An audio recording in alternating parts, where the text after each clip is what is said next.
A melhor definição da palavra desenvolvimento que eu conheço vem da própria palavra, que significa desenvolver, ou deixar de se envolver.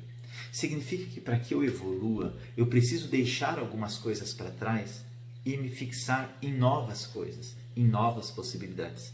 Essas possibilidades só vão acontecer na minha vida quando eu tiver disposição para deixar algumas coisas e me envolver com outras. Ninguém pode receber algo em suas mãos se tiver com as mãos cheias, não é verdade? Quando falamos em desenvolvimento, estamos falando de perdas, e perdas nunca são fáceis. Podemos perder amigos, perder oportunidades, perder amores.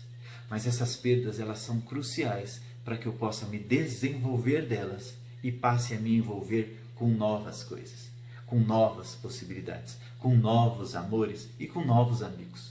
E isso é crucial para evoluirmos como pessoas. Hoje eu queria falar com vocês sobre 3 perdas que todos nós precisamos passar a fim de sermos considerados saudáveis emocionalmente. Essas perdas começam no fim da infância e vão até o começo da vida adulta, na fase de vida que nós costumamos chamar de adolescência. A primeira grande perda que precisávamos aprender a lidar é a perda do corpo infantil. E ela aconteceu, ou deveria ter acontecido, no final da infância, no início da adolescência, quando o nosso corpo começa a ser transformado de um corpo infantil para um corpo de adulto. Algumas coisas nessa época precisavam ter mudado. O tipo de roupa que você veste, a forma como você se comporta, a forma como você se mostra, tudo isso muda quando você começa a ter um corpo de adulto, um corpo jovem. Muitas pessoas, depois de adulto, ainda têm dificuldade de lidar com essas transformações. Tem dificuldade de lidar com esse corpo que apareceu justamente nessa época. E não tem a ver apenas com autoestima ou coisa do tipo. Tem a ver também com lidar com a sua própria sexualidade que vem através do corpo. Algumas pessoas não conseguem entender que seu corpo é sensualizado, é sexualizado e precisa ser tratado dessa forma. Mas muitas vezes a dificuldade de lidar com esse corpo faz com que essas pessoas tenham dificuldade até hoje de entender qual é o papel da sexualidade na sua vida. A segunda grande perda que precisávamos aprender a lidar na adolescência tem relação com a perda da condição infantil. A primeira perda tem relação com o corpo, já a segunda tem relação com o comportamento. Isso significa que a forma como nós nos relacionamos com o mundo precisa mudar a partir do momento em que eu não me entendo mais como uma criança. Vejam, uma criança precisa ser cuidada, um adulto se cuida. Uma criança precisa ser amada, um adulto se ama. Uma criança precisa ser disciplinada, um adulto é disciplinado. Um adulto é responsável pelos seus próprios atos, enquanto uma criança não pode ser responsabilizada. Quando nós entendemos que nossa condição infantil mudou, quando nós abrimos mão de ser cuidado, passamos a entender a necessidade de se cuidar.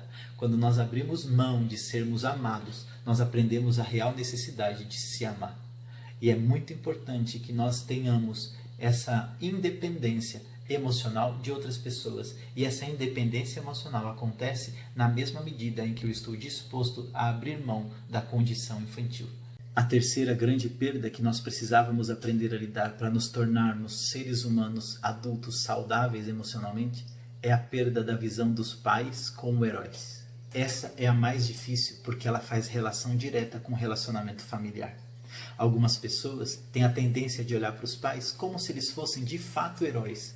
Pessoas super poderosas, capazes de controlar todas as coisas, têm os melhores empregos, as melhores condições emocionais, são referência. E os filhos dessas referências, desses pais heróis, tendem a ter uma dificuldade muito grande de seguir a própria vida. Passam o resto dela sendo dependentes emocionais desses pais. Vai comprar um carro? Pergunta para o pai. Vai fazer uma receita de bolo? Pergunta para a mãe. Vai colocar o filho na escola? Pergunta a opinião da avó. Estão sempre olhando para trás, sempre buscando no pai e na mãe uma referência para a sua vida e não conseguem seguir o teu próprio caminho, trilhar o seu próprio destino. Existe um outro grupo de pessoas que de longe teve pais como heróis. Conseguiu desde muito cedo identificar defeitos nos seus pais a cada centímetro do seu corpo. Alguns defeitos eram grandes, traumáticos, como o alcoolismo, o uso de drogas ou até mesmo a alienação parental.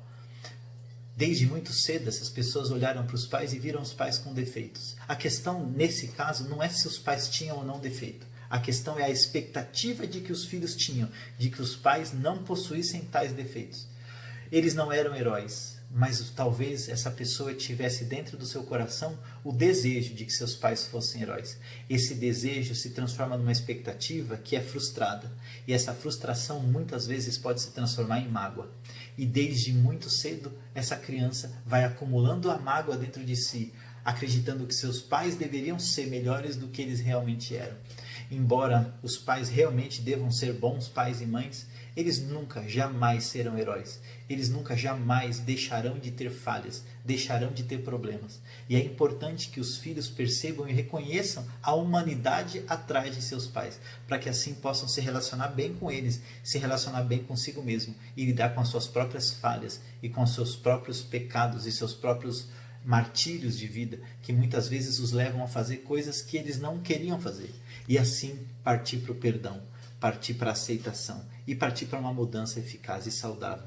Só quando entendemos que nossos pais não são heróis, só quando passamos a perdoar eles pela sua humanidade, é que podemos aceitar a nossa própria humanidade.